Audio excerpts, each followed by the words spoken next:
Como é bom servir a Jesus, não é? Que coisa maravilhosa é pertencer ao povo do Cristo, ser servo da luz, não é mesmo? Eu fico feliz de poder revê-los e poder congregar com vocês. Essa é uma alegria para mim todos os dias. Não me pesa estar aqui, não me pesa estar com vocês e cantar, e falar, ouvir, né? Daqui para frente vamos ter algumas mudanças nos amigos. Terminamos os passos com Jesus através dos evangelhos na quarta-feira. Nós achei que ia chegarmos a esse domingo, mas na quarta concluímos. E então uma nova etapa está para surgir aqui entre os amigos, ok? Aqueles discípulos que estão comigo aí já há algum tempo e aprendendo de Jesus, vão passar a trabalhar. Eu preciso agora de um tempo para mim também. E eu também quero ouvir, eu também gosto de ouvir. Então nós vamos ter uns irmãos aí que vão estar atuando, né? Vão se preparando, vão orando aí e para atuar na casa dos amigos, ok? Nós estamos num projeto que possivelmente vamos iniciar aí dentro de um mês ou 40 dias. Nós vamos iniciar os degraus de intimidade com Deus. Vamos trabalhar as Escrituras dentro daquilo que leva cada um de nós a conhecer a Deus de verdade e a manter intimidade com Ele. Né? Porque não são poucas as pessoas que, como na psicologia do livro de Jó, conhece a Deus de ouvir falar. Muita gente ouve falar de Deus, conhece a Deus porque ouviu falar de Deus. Conta a história de Deus, conta a história da criação, conta tudo. Mas são pouquíssimas as pessoas que, iniciadas, desenvolvem a espiritualidade para ter intimidade com Deus, para ser de fato amigo de Deus, como foi Abraão, como foi Jacó, como foi Daniel, Moisés e tantos outros que nas Escrituras nos são apresentados como pessoas de profunda intimidade com Deus.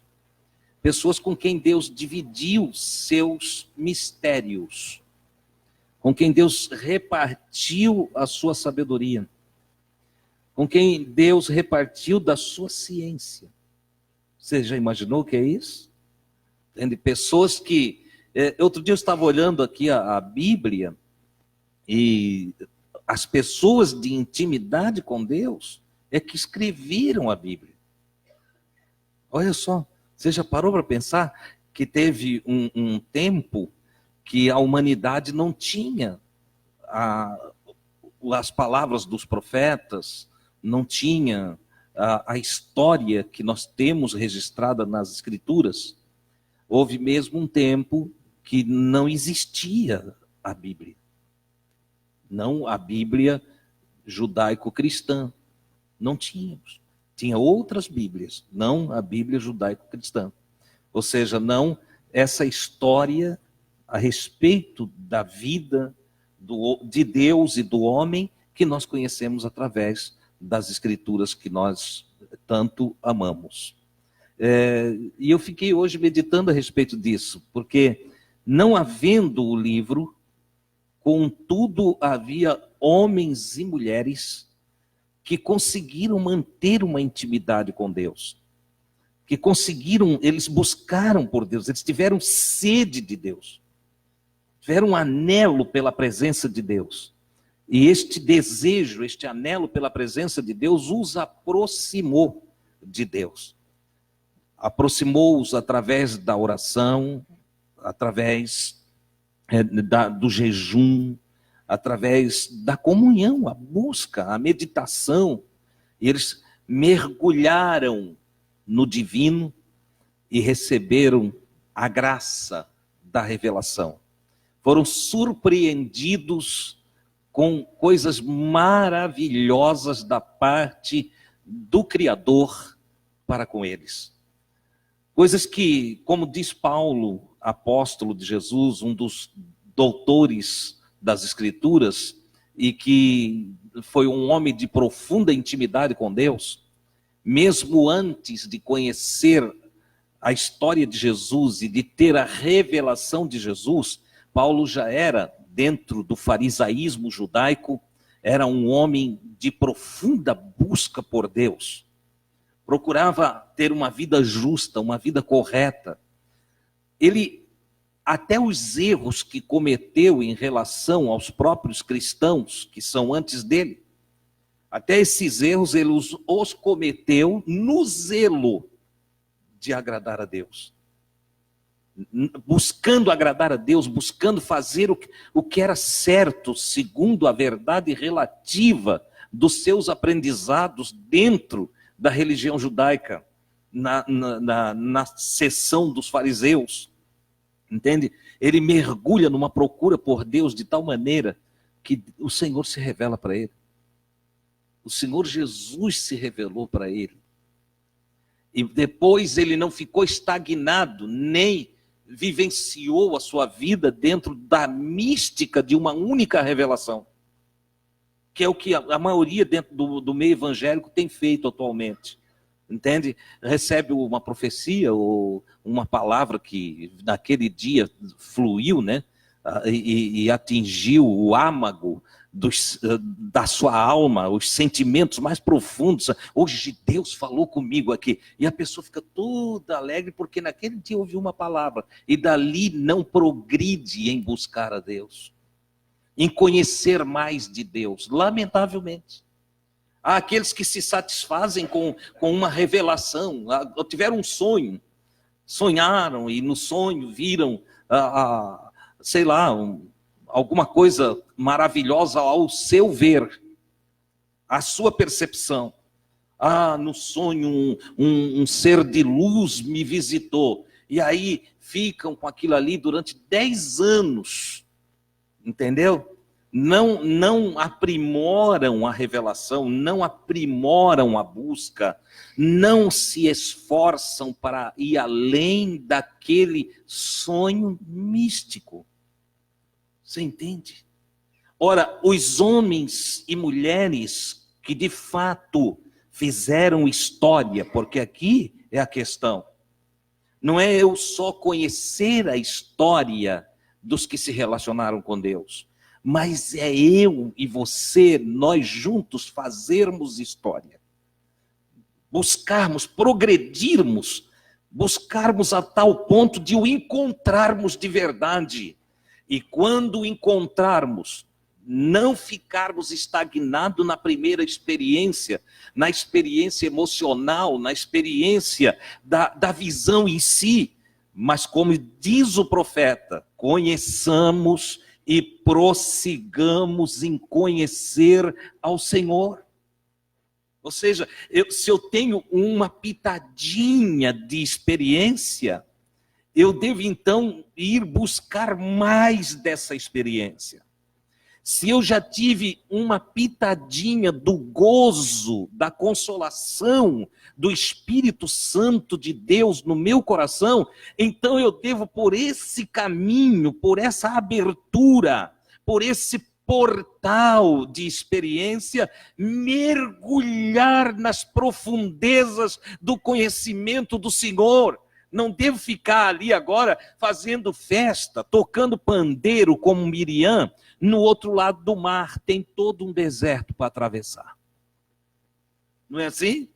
Quando o povo de Israel saiu do Egito, naquela noite terrível para os egípcios e maravilhosa para os israelitas, quando a presença de Deus iluminava o caminho dos israelitas e era o terror dos egípcios, porque aqui, como já falei, é a dualidade do divino, é a luz, é a graça, é a bênção, é a misericórdia para aqueles que o buscam, e é o terror, é o diabo. entende? Para aqueles que o rejeitam, entendeu? Para aquele, é escuridão para aqueles que não o buscaram, não o querem, que não ouviram a sua voz, que não respeitam as suas orientações, que não aceitam os seus conselhos. É Deuteronômio 28 no sentido geral. Claro que Deuteronômio 28 não está valendo para mim e para você. Você entende isso? Outro dia nós conversávamos, eu e Nivaldo, a respeito disso. Entende? Só que tem lá um exemplo. O exemplo, ele permanece. Ele permanece. É bênção para quem obedece e é terror. É tribulação, é confusão. Entende? Para quem não o obedece. Essa é a grande verdade. E tem gente que pensa que é Deus pegando e punindo esse e ajudando aquele outro. Não é. É o próprio indivíduo que sai da luz, tropeça na escuridão. E aquele que vem para a luz se regozija na possibilidade do esclarecimento e daquilo que é manifestado no todo da comunhão com Deus. Ora, quando Israel passou, atravessou o mar, né? A Escritura no Êxodo vai trazer essa amostragem. Israel passou o mar, está do outro lado, e o mar fecha e destrói todos os egípcios que estavam perseguindo o povo de Israel. Naquele dia, diz que Miriam pegou um pandeiro e todo o povo cantou. Começaram a cantar, a dançar, né? E cantavam que só o Senhor é Deus. Só o Senhor é Deus. Foi uma experiência, mas foi uma pitadinha de experiência. Foi só uma experiênciazinha. Eles teriam 40 anos pela frente para andar no deserto, dependendo de Deus e vivendo pela fé. E agora? Tropeçaram. Interessante é que não demorou a tropeçar. Não demorou. Do cântico, entende? 2 dias depois estavam ali murmurando. Eu já falei aqui nos passos de Jesus, mostrei para vocês como é possível o povo se alegrar por um milagre e logo depois já fazer tudo errado e esquecer de tudo que aprenderam. Não é assim? Como é fácil se dobrar diante de Jesus e dizer, tira minha lepra. Mas como é difícil voltar a Jesus e dizer, ô Senhor, obrigado. Obrigado. Tu me limpou, tu me deixou bem, obrigado. Como é difícil a gratidão, como é difícil o processo da comunhão. De 10 leprosos sarados, um voltou para agradecer. O restante ficou tudo, entende? Foi embora, 9 foram embora. Nem se importaram, estou sarado. Tudo que eu queria era uma cura. Entende? Ora, que é lamentável se o que eu quero de Deus é simplesmente uma bênção física. Sem entender que a vida é muito mais do que essa matéria. Né? Estávamos em casa, ontem, e de repente nosso irmão Júnior voou para a glória com Cristo. Né? Ontem estávamos conversando, de repente um telefonema, o irmão da irmã Eva foi embora. A irmã Eva não está aqui, viajou, entende? Olha como é as coisas. Paulo diz, se eu esperar no Senhor só nessa vida aqui, se Jesus é para mim só o que me dá emprego, que me dá carro, como pregam por aí, entendeu? Claro que eu não vejo dessa forma, vocês sabem que é assim. Se eu espero em Jesus só para melhorar o meu salário, entende? Me ajudar a comprar uma casa nova, a trocar de apartamento. Paulo disse, então eu sou o mais miserável dos homens. Eu sou o mais miserável dos homens. Ora, a minha experiência com Deus, ela precisa transcender todo esse ambiente físico, material. É preciso que eu chegue um pouquinho mais acima. Afinal, quem quer seguir Jesus tem que compreender que Jesus mesmo disse que ele não é de baixo. Ele é de cima. Não foi assim que ele disse? Ele olhou para os líderes religiosos, olhou para as multidões que estavam cercando ele e disse, vocês são de baixo, vocês só pensam nas coisas daqui. Vocês estão enraizados nessa terra. Vocês cuidam de coisas que não têm valor nenhum. E aí vocês descuidam-se dos valores maiores, que é cuidar da vossa própria alma, cuidar do vosso coração, de onde procedem as saídas da vida. Porque a vida não surge daqui, das coisas, dos patrimônios, dos recursos. Não, a vida surge daqui, do âmago, do centro. Ela se desenvolve na psique de cada um. Ela se enraiza por toda a sua psique. Pode olhar. As grandes cargas não são as que vêm sobre os ombros físicos. As grandes cargas são as que pesam na minha psique, na sua. Quando você chora, quando você se desespera, quando os medos te cercam, quando laços de morte querem te enforcar, está tudo lá dentro. Então Jesus diz que é para cuidar de dentro. Ele disse, se elevem. Pense nas coisas de cima, nas espirituais. E é isso que nós precisamos fazer. Eu espero que você queira mais de Deus. Que você cada dia busque mais o Senhor. E que juntos nós possamos ser aperfeiçoados em nosso espírito, em nossa alma. E aí sim, no nosso corpo.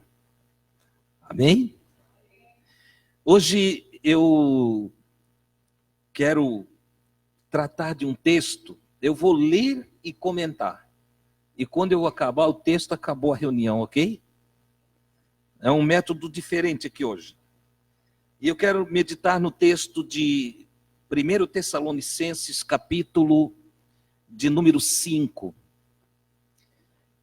Eu pensei nesse texto porque ele está trazendo, basicamente, uma instrução em cima do último passo que nós fizemos com Jesus, quando os dois varões, os dois mensageiros, disseram para os apóstolos que olhavam a ascensão de Jesus Cristo.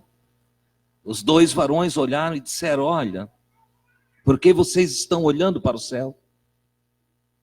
Este mesmo Jesus que vistes ir para o céu, que foi indo diante dos olhos de vocês, que foi subindo, levitando, e que foi ocultado por uma nuvem. Esse mesmo Jesus que viste ir do mesmo modo, da mesma maneira, da mesma forma, ele voltará. Ele vai vir. Vocês prestem atenção, diz os dois mensageiros para os apóstolos. Preste atenção, porque é desse jeitinho aí que ele vai voltar. E os apóstolos registraram, né? Principalmente os evangelistas que transmitiram as palavras dos apóstolos.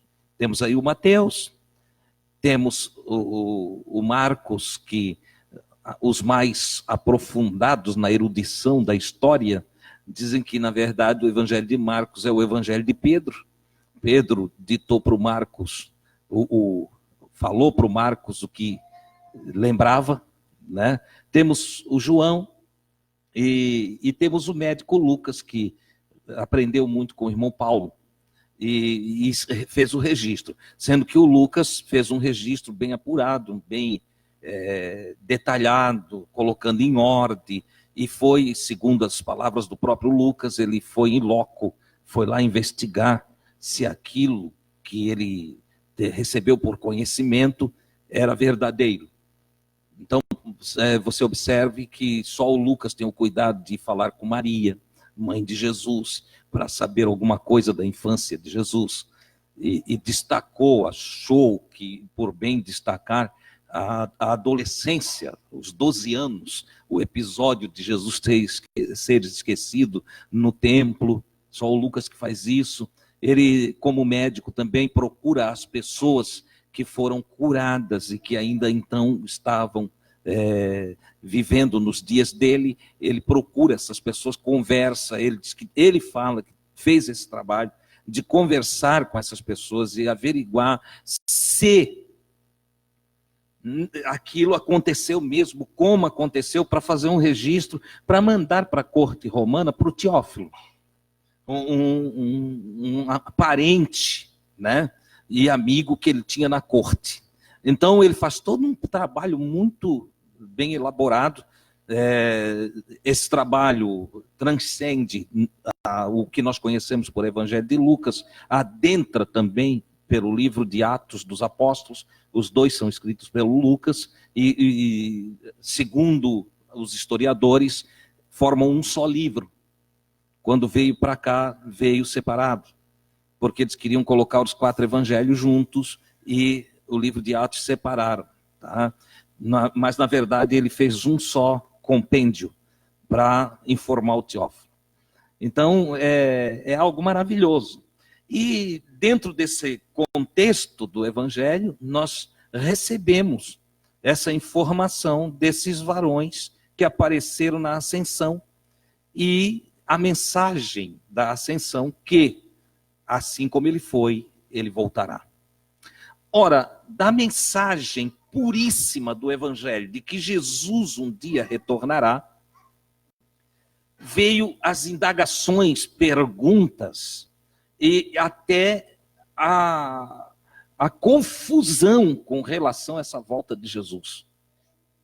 Ao ponto de o Paulo precisar escrever a alguns irmãos da sua época, mais precisamente, aqui vou destacar a carta aos Tessalonicenses, 1 Tessalonicenses. Uma das primeiras cartas do Novo Testamento. Se você for pegar a data aí de 50, 52 depois de Cristo, então, pelas datas, ela antecede os evangelhos.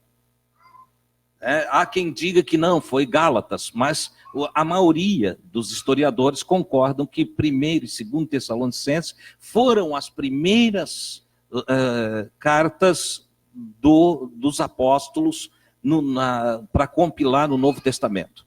Então, nós temos aí uma informação do Paulo. Por que ficou aquela? Eles ficaram esperando Jesus voltar naqueles dias. Eles aguardavam Jesus para aqueles dias. Eles entenderam? Não, então Jesus vai vir daqui a pouquinho. Entende? E houve até quem não trabalhasse mais. Houve quem se desfez de todo o seu patrimônio, porque esperavam Jesus naqueles dias. Tá? Depois, passado alguns anos, foram vendo que as coisas não eram bem assim. Os apóstolos também foram instruindo, disse, olha, não é dessa forma, não é assim como vocês estão pensando, as coisas são diferentes, certo? Aí veio a especulação, quando será? Aí faziam contas daqui, contas de lá, alguma coisa semelhante ao que você ouve hoje? Não é por aí também? Você entra na internet ali, não, Jesus vai voltar no ano que vem, 2020. O outro, olha, Jesus vai voltar dentro de no fim desse ano. Já teve gente que marcou datas aí várias vezes, esquecendo-se da palavra do mestre. Aqui que está o segredo. Ser um cristão, ser um amigo de Jesus, é ser alguém que guarda a palavra de Jesus, que não esquece a palavra de Jesus. Até porque para eu ser regido pelas palavras de Jesus, eu preciso guardá-las. Como é que eu vou me conduzir segundo o ensino do mestre se eu esqueço o ensino dele? Então, Jesus é muito claro no capítulo 14 de João. Ele diz, olha, aquele que me ama, guarda a minha palavra. Essa palavra é muito profunda, guardar, proteger, segurar, esconder. O salmista, lá no Antigo Testamento, ele diz que fazia isso com a lei do Senhor. Num processo de vida em que ele teve muitos sofrimentos, depois ele faz um pacto com Deus, porque o Davi tem 3 estágios. O primeiro estágio, em sua pobreza, em sua esfera de adolescência, ele começa a buscar a Deus e comungar com Deus, e passa a ter uma intimidade com Deus, ao ponto de Deus se agradar muito dele e o colocar, tirar da pobreza e o colocar no trono de Israel. Deus fez isso com Davi. Ora, no trono, o Davi, aquilo que eu sempre falo aqui, vigie na bênção, porque no trono, bem de vida, o Davi vai esquecendo do Senhor, vai relaxando, que é a tendência. Fica bem e compra uma casinha na praia. Fica melhor ainda e compra um sítio também. Entendeu?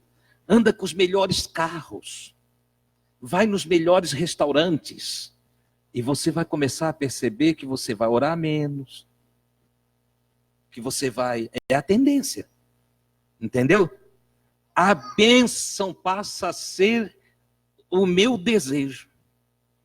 E o meu prazer. Não, eu estou abençoado. Oh, graças a Deus, não me falta nada.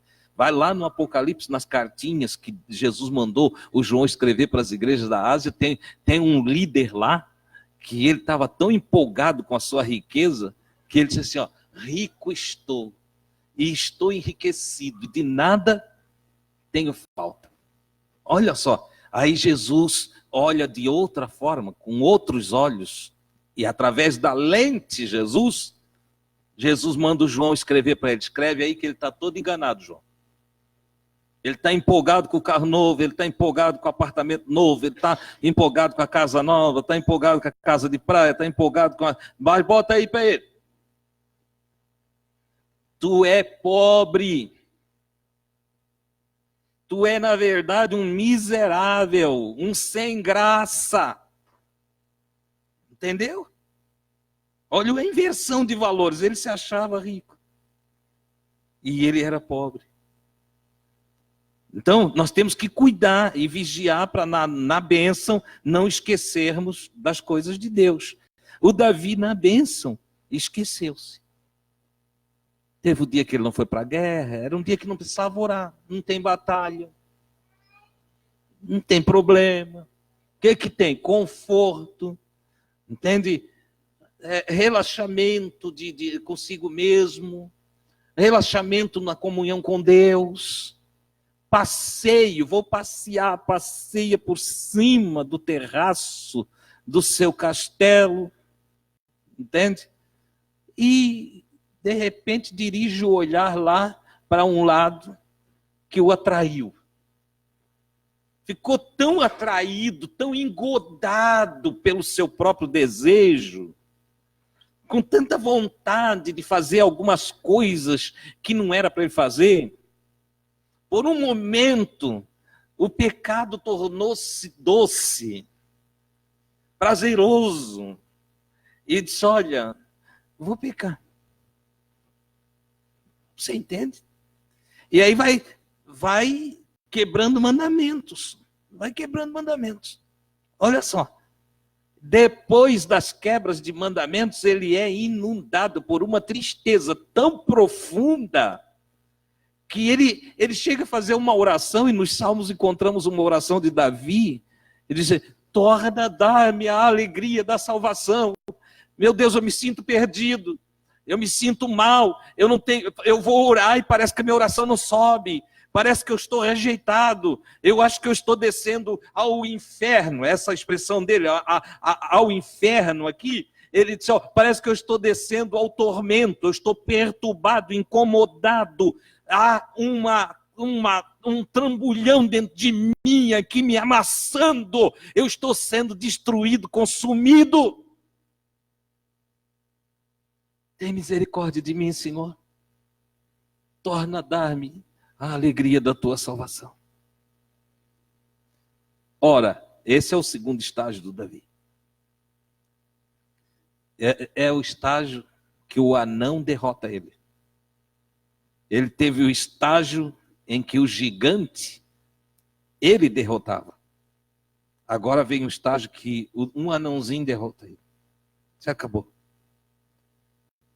Mas ele vai para a oração, ele vai buscar. E Deus é misericordioso. Como Deus é bom. Como Deus nos quer para ele. E ele busca o Senhor. Ao buscar o Senhor, ele encontra misericórdia. Depois desta fase, ele diz assim, escondi a tua palavra no meu coração, para eu não pecar contra ti. Guarde a palavra do Senhor, porque é a única forma de nós não pecarmos contra Deus. É guardar a palavra, segurar a palavra para nós. Bom, os irmãos em Tessalônica precisavam de uma orientação do apóstolo Paulo, porque eles não tinham, os discípulos, desde a ascensão até ali, passavam com confusões de datas. Sendo que Jesus, dentro dos seus ensinos, já tinha dito: não vos pertence saber os tempos nem as estações. Tempo, não vos pertence saber, não vai ter revelação. Você não vai conseguir acertar, até porque vivemos em um lado do planeta, e se as coisas forem da forma que for falada aqui, ela vai ser totalmente ao contrário do que é falado lá no Japão. Não é assim? Em termos de tempo, vamos lá. Hora, dia, semana, mês, ano. Jesus disse: não vos pertence saber. E estações: verão, inverno, outono, primavera, outono e verão. 4 estações. Ah, Jesus vai vir no verão do ano que vem. Só não é Deus que está falando. Ó, irmão, tem uma profecia aí que Jesus vai chegar até o Natal. Não esquece isso. Não embarca nessas coisas, porque isso aí é balela. Se Jesus disse que não nos pertence saber os tempos e as estações que o Pai estabeleceu pelo seu próprio poder, consequentemente, não vai ter contrariedade da parte de Deus. Quer dizer que tem alguém melhor do que Jesus, que está recebendo agora a revelação daquilo que Jesus não revelou? Não dá. Então não tem. Esquece. Aos irmãos de Tessalônica, o apóstolo Paulo diz o seguinte: irmãos, acerca dos tempos e das estações, não necessitais que vos escreva. Eu não vou nem perder tempo com isso. Não vou escrever. Porque vós mesmos, ele tinha evangelizado lá, os irmãos de Tessalônica. Ele disse: e vós mesmos, como vocês aqui, vocês também, nós sabemos muito bem que o dia do Senhor, dia da volta de Jesus, da manifestação do Cristo, será como ladrão de noite. Ele virá como um ladrão que vem à noite. Ladrão que vem à noite dá sinal. Ele avisa: ó, hoje à noite vou roubar na tua casa.